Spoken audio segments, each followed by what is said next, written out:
Good morning students. आज हम लोग पढ़ेंगे पाठ 5 डॉक्टर मुत्तुलक्ष्मी रेड्डी। समाज में महिलाओं की दशा सुधारने में और उन्हें शिक्षा का अधिकार दिलाने में डॉक्टर मुत्तुलक्ष्मी रेड्डी का प्रयास बहुत ही प्रेरणाप्रद रहा है। आइए उनके बारे में जानते हैं। पापा, इस साल 15% लड़कियों ने IAS की परीक्षा पास की है। भव्या का उल्लास से भरा स्वर वातावरण में गूंज उठा। देखिए ना, अब लड़कियां किसी भी क्षेत्र में लड़कों से पीछे नहीं रही। इस पर दीक्षित जी ने कहा, ठीक कह रही हो बिटिया। क्या तुम जानती हो लड़कियों ने समाज में यह स्थान प्राप्त करने के लिए किन किन कठिनाइयों का सामना किया है?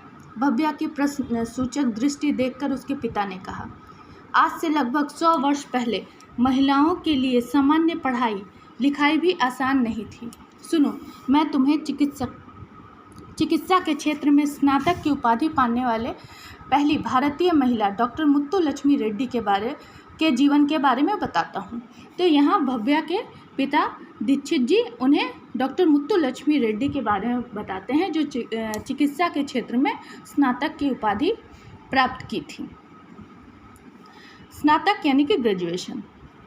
30 जुलाई 1886 को तमिलनाडु की रियासत पद्दुकोट्टई में जन्मी मुत्तुलक्ष्मी उन भारतीय नारियों में से एक है जिन्होंने अपनी इच्छा शक्ति और दृढ़ निश्चय से इतिहास में अपने लिए विशेष स्थान बनाया। 9-10 वर्ष की आयु में ही दमा जैसी बीमारी से ग्रस्त हो जाने पर भी उन्होंने हिम्मत नहीं हारी। यह वह समय था जब लड़कियों को पढ़ाने का चलन नहीं था। मुत्तुलक्ष्मी के पिता महाराज कॉलेज के प्राचार्य थे। वह विद्वान व्यक्ति थे। जब पद्दुकोट्टई के दीवान साहब ने लड़कियों की शिक्षा के लिए प्राथमिक पाठशाला की स्थापना की तो मुत्तुलक्ष्मी को पर्दे वाली गाड़ी में बैठकर पाठशाला जाने की अनुमति मिल गई। यद्यपि छात्राओं को छात्रवृत्ति का लालच दिया गया, परंतु बहुत कम बालिकाओं को पाठशाला आने के लिए प्रेरित किया जा सका। स्वयं मुत्तुलक्ष्मी के पिता ने उसके अध्यापक से कहा था, मैं चाहता हूँ मेरी बच्ची धोबी और दूध का हिसाब लिखने लायक पढ़ लिख जाए। उस समय लड़कियों को अंग्रेजी बिल्कुल नहीं पढ़ाई जाती थी। अध्यापक महोदय ने मुत्तुलक्ष्मी की प्रतिभा को पहचाना और अपनी शिष्या को फर्स्ट स्टैंडर्ड तक अंग्रेजी पढ़ा दी। मुत्तुलक्ष्मी के पिता दृढ़ चरित्र, अनुशासन प्रिय होने के साथ ही स्वतंत्र विचारों के व्यक्ति थे।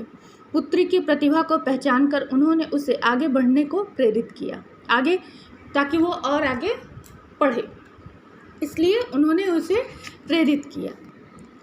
उस दौर में मैट्रिक की परीक्षा बहुत कठिन होती थी। जिस वर्ष मुत्तुलक्ष्मी ने मैट्रिक की परीक्षा दी, 100 में से केवल 10 छात्र परीक्षा में उत्तीर्ण हुए। मुत्तुलक्ष्मी उनमें अकेली लड़की थी। इंटरमीडिएट की परीक्षा पास करने के पश्चात वे आगे पढ़ना चाहती थी, परंतु दमा रोग का प्रकोप बढ़ गया। उन्हें दमा रोग था। अस्वस्थता के पश्चात वे आगे पढ़ना चाहती थी, परंतु अस्वस्थता के कारण उन्हें 1 वर्ष के लिए पढ़ाई छोड़नी पड़ी।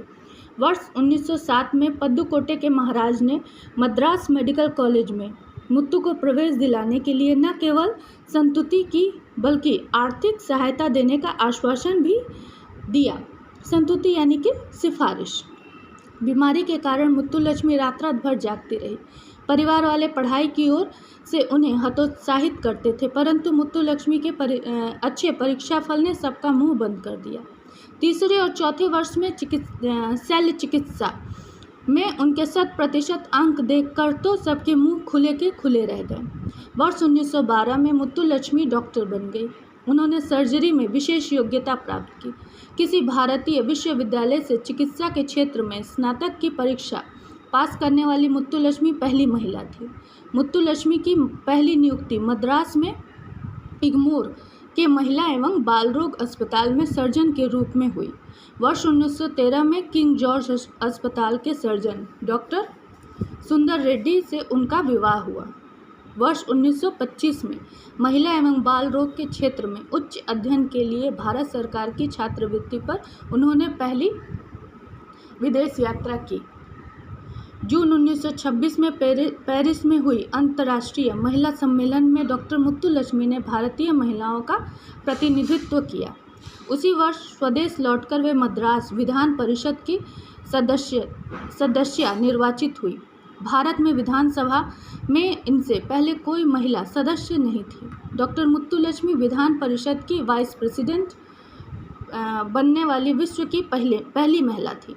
वर्ष 1927 में भारत का प्रथम बाल चिकित्सालय खोलने का श्रेय भी डॉक्टर मुत्तुलक्ष्मी को ही जाता है। पहली बाल चिकित्सालय इन्होंने ही खोला था। अब डॉक्टर मुत्तुलक्ष्मी ने चिकित्सा के साथ साथ सामाजिक गतिविधियों में भी भाग लेना शुरू कर दिया। इसी दौरान श्रीमती सरोजिनी नायडू और अन्य बड़े बड़े नेताओं से भी उनकी भेंट हुई। विधायक के रूप में समाज सुधार के कार्य करते समय फरवरी 1929 में मंदिरों में देवदासी प्रथा के विरुद्ध विधान परिषद में बिल पास कराकर उन्होंने इस बुराई का उन्मूलन किया, मतलब इस बुराई को खत्म किया। महिलाओं और बच्चों की शिक्षा और स्वास्थ्य संबंधी अनेक बिलों को पास कराने में उनकी महत्वपूर्ण भूमिका रही है। आज स्कूलों में छात्र छात्राओं का जो स्वास्थ्य परीक्षण किया जाता है उसका आरंभ भी डॉक्टर मुत्तुलक्ष्मी ने ही किया। नारी शिक्षा के लिए स्कूल खुलवाने, बच्चों के लिए विशेष अस्पताल खुलवाने और बाल्य कल्याण केंद्रों की स्थापना करवाने में भी उनका विशेष योगदान रहा। वर्ष 1930 में वाई होम जैसी ख्याति प्राप्त संस्था की स्थापना का श्रेय भी डॉक्टर मुत्तुलक्ष्मी को है। यह संस्था अनाथ बच्चों और बेसहारा बालिकाओं की देखभाल करती है। डॉक्टर मुत्तुलक्ष्मी ने लंदन में वर्ष 1929 में हुए गोलमेज सम्मेलन में भाग लिया था। इनके साथ अन्य 2 महिला प्रतिनिधित्व थे, राजकुमारी अमृत कौर और बेगम शरीफ हमीद अली। नमक सत्याग्रह के दौरान महात्मा गांधी को जेल भेजे जाने और महिलाओं पर पुलिस द्वारा किए गए अत्याचारों के विरोध में इन्होंने मद्रास विधान परिषद का उपाध्यक्ष पद छोड़ दिया था। वर्ष 1935 में मद्रास मेडिकल कॉलेज के स्वर्ण जयंती समारोह में डॉक्टर मुत्तुलक्ष्मी ने कैंसर के रोगियों के लिए एक अस्पताल खोलने की इच्छा प्रकट की।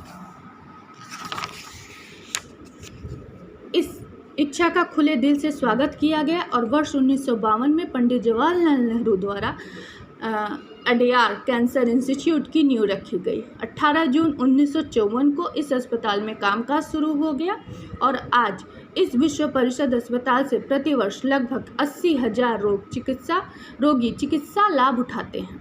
डॉक्टर मुत्तुलक्ष्मी वर्ष 1954 से 57 तक तमिलनाडु विधान सभा की सदस्य रहीं। चेन्नई नगर निगम की एल्डर वुमेन भी रही। 22 जुलाई 1968 को इनका स्वर्गवास हो गया। इनके द्वारा प्रज्वलित ज्योति के प्रकाश में आज भारतीय नारी हर क्षेत्र में उन्नति की सीढ़ी चढ़ रही है।